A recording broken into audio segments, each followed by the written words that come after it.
What's up, everybody? So today we are working on the Civic EK once again. Last video you guys saw, we ended up fixing up that leak and everything on there, and it hasn't had any issues with it so far. I do have another leak coming from somewhere else. I'm thinking it might be the oil pan, but that's not what we're fixing today. Today we're going to be fixing up the tie rods. Now the tie rods on the Civic were pretty bad. They're pretty worn out.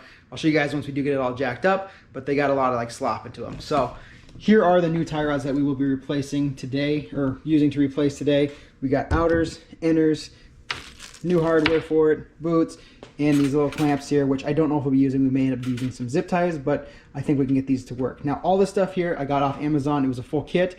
I want to say it was like 40 bucks, so not too bad. I'll link it down in the description below if you guys are interested, but we're just going to go ahead and get this all installed today. And the one nice thing too is it has this little piece here where you can install this greaser, so we can go ahead and grease these up, which is kind of a nice little plus for these.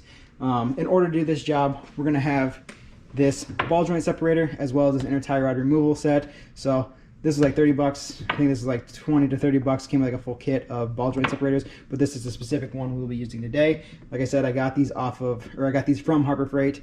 So relatively inexpensive, nice tools. And I guess for now, let's go ahead and jack the vehicle up, get the wheels off, and then I can go ahead and show you guys the tie rods and how bad they are.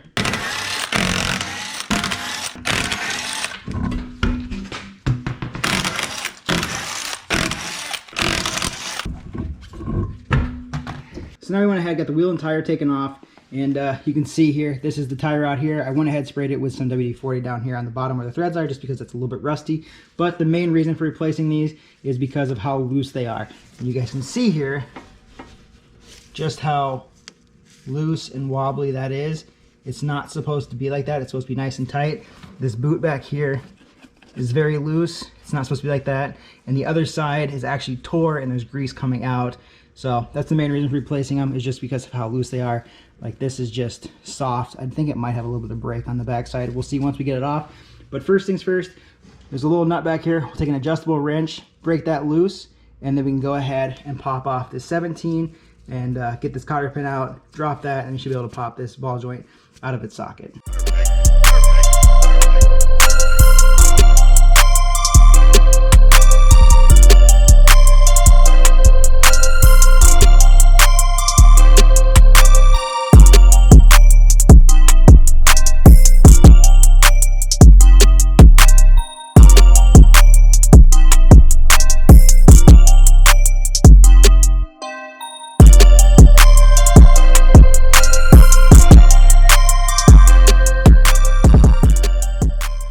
Okay, so now we got everything loose. We got that nut back there loose. We got this one off, as well as that cotter pin. So now we can go ahead and pop out this ball joint. So in order to do that, we'll be using this ball joint tool that I showed you at the beginning of the video. All this does is just slide in there like so, and then you'll tighten this up. It'll push down, causing this to push up, and then should be able to pop that ball joint out. It'll probably make a loud popping noise, but let's go ahead and see how this comes out.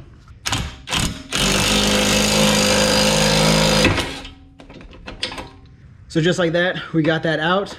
You guys can see there, a lot of grease kind of came out of it, or has been out of it. It's not in the best of shape, but we'll go ahead, unthread this from the actual inner tie rod.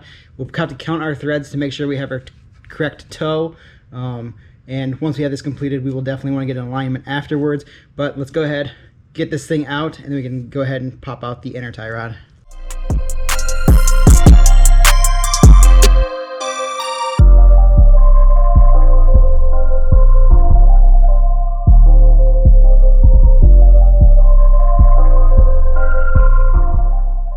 Okay, so we got that off. That was 19.5 rotations.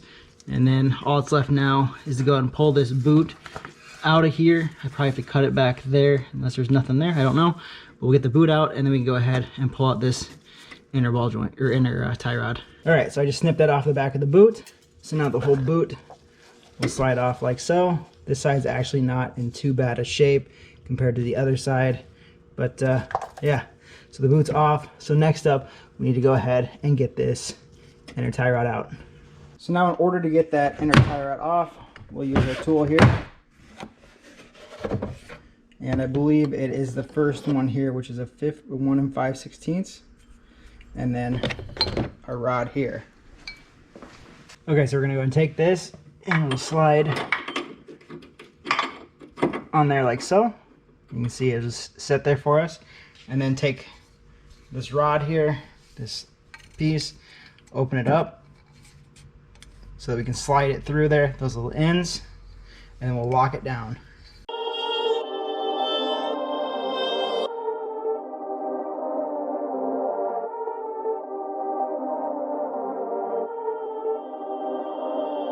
Perfect.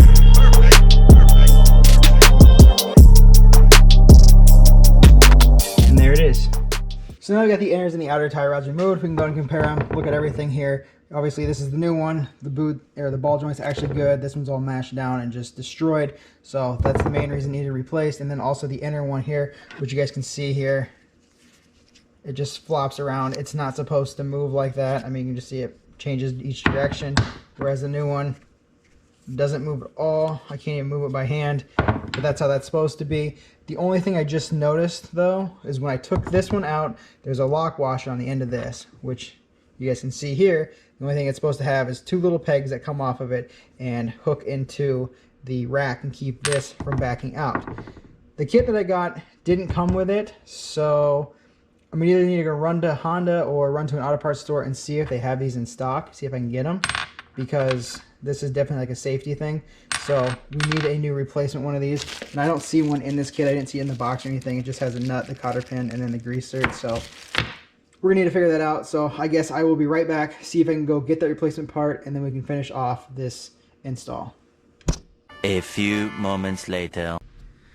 Well, a day later, I ended up getting the lock washers. We got them from Honda.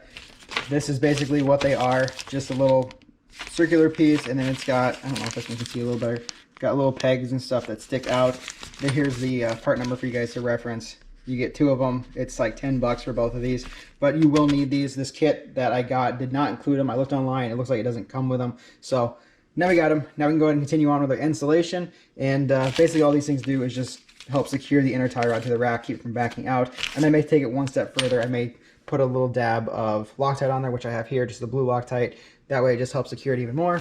But this should be more than enough to do it. So let's go ahead and continue on. Put the new inner tie rod in with the lock washer, and then we can finish up this passenger side. Okay, so you guys can see here, there's the inner rack there, or the steering rack. And then here's that lock washer that we got from Honda. It's got the little pegs there. And all that does is just line up with those there. Now we're gonna have to put it on the inner tie rod, which is right here. And like I said, I'm gonna put a little bit of thread locker on there and we can screw it down. Just got to make sure that those two pegs stay lined up in the steering rack.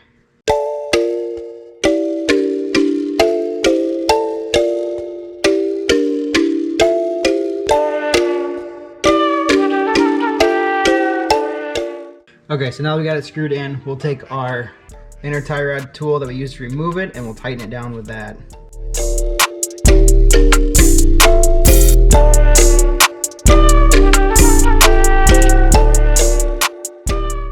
Okay, so just like that, we now have the inner tie rod locked in and secured. So now we can go ahead, put our new boot on, and we can put the outer tie rod on. Okay, so now for the boot, it just slides on. Line it up, there it goes.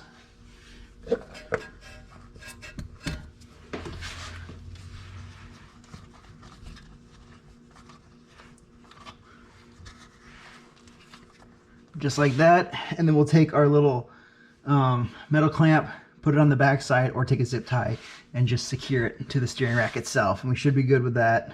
Okay, so we went ahead, we got the boot all secure. I ended up just using zip ties, those metal clamp things, metal zip ties, whatever. Kind of sucked to use, so I just went ahead, used a zip tie. Now we can go ahead, install our outer tie rod. So we'll spin this on. It was like 19.5 to 20 rotations. So we'll do that, just put it on so it's facing down, and then we'll just go ahead and rotate it to tighten it down.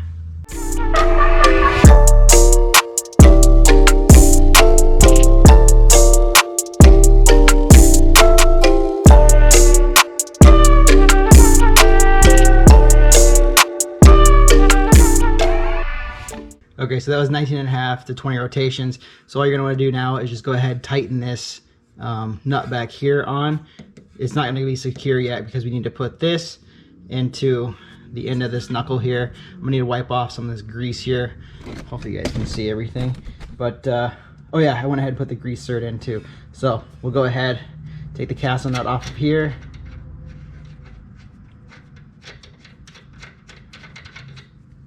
And then we can just slide this in there once I get that grease wiped off.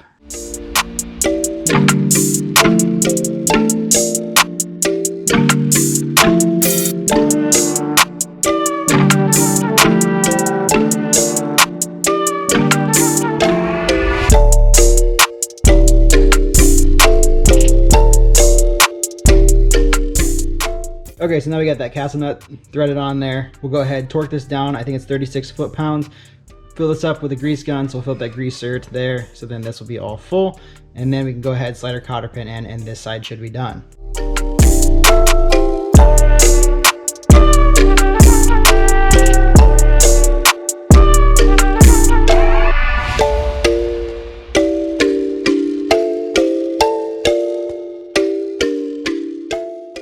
There you guys have it. We got this side done, so now we can go ahead and move on to the other side. I guess before we go to the other side, I need to tighten this one nut back here down. That way this doesn't move at all and stays within its alignment. I know this isn't exactly where it's supposed to be. We just have a rough estimate with the 19.5 to 20 turns. So when we are all done with this and I get the other side done, we're gonna have to get this car aligned. All right, so I just managed to get the driver's side done. I'll show you guys underneath here a little bit. Let me turn the light back on. You can see there, we got the new tie rod in, inner, outer, boot, everything's good to go now. So this side's done. And this driver's side was way worse than the passenger side. I'll go and show you guys here. Here is the outer tie rod and then the inner one. And I thought the passenger side was bad because it would flop around like that. But this one here, that is so bad. And then the boot, absolutely destroyed. So it's a good thing that we replaced these because these are absolute junk. You can see all the like rust and stuff that was starting to appear on the threads. It was starting to let go, or it wouldn't let go. It was just kind of seized together. So we got all that broke loose. It's all done. So all it's left to do now is go ahead, put the wheels and tires back on the car and get this thing on the ground. And we can kind of look and see how bad the toe is. Just looking at it now, it looks like we're gonna have some toe in on this side and then possibly some toe out on this side. So we will definitely need an alignment. But let's go ahead, like I said, put the wheels and tires on and see for sure. So there you guys have it. We got the tie rods all taken care of on the Civic now. Everything is complete aside from an alignment. And I can tell just by looking at the car already, we are gonna need an alignment on this thing. And I guess no matter what, whenever you guys do like tie rods or suspension components at all, you always wanna get an alignment. But if you see here, that front wheel is kind of poking out like that. So that's towed out. And if you come over here to this side, you can see it's kind of going like that too, so it's towed in on this side. And the reason I know that is just because that steering wheel is straight. If the wheel was turned, it'd be fine, but it's straight, so our alignment is off. We'll definitely have to get that taken care of. But overall, I think the kit should be a lot better. It'll be a huge improvement compared to what was on the car because this stuff here is all blown out and just nasty. The ball joints are ruined. Inner tire rods, like you guys saw, were just sloppy. The boots were all ripped up. So it should be a lot better. And if you guys are interested in that kit, I will link it down in the description below. Check it out. Just remember, you will need to get the lock washers from Honda. I'll put the part number in the description too so you guys can get that. But yeah, we should be completed as far as that goes. Check this off our list for the maintenance. Next thing up I had on the list to do was the brakes, but being underneath there, the brakes don't look too bad. And then I also want to do the clutch, but I think I'm going to wait on the clutch just because I kind of want to do something more fun, change up the visual appearance of this car. And one thing that has always kind of killed me ever since I got the car was these wheels. I hate the orange wheels. I don't like the way they look. So I think the next thing up is paint them. And I have an idea in mind of what I want to paint them. I kind of want to paint them white, which I think will look really good against a white car. Unless you guys have another suggestion, throw it down in the comments below, but I think we'll go with white. So stay tuned for that. And if you guys like this video, make sure you give it a thumbs up. Don't forget to subscribe to see the wheel change and whatever other projects we got going on to the Civic. So stay tuned for those, and I'll see you guys in the next one.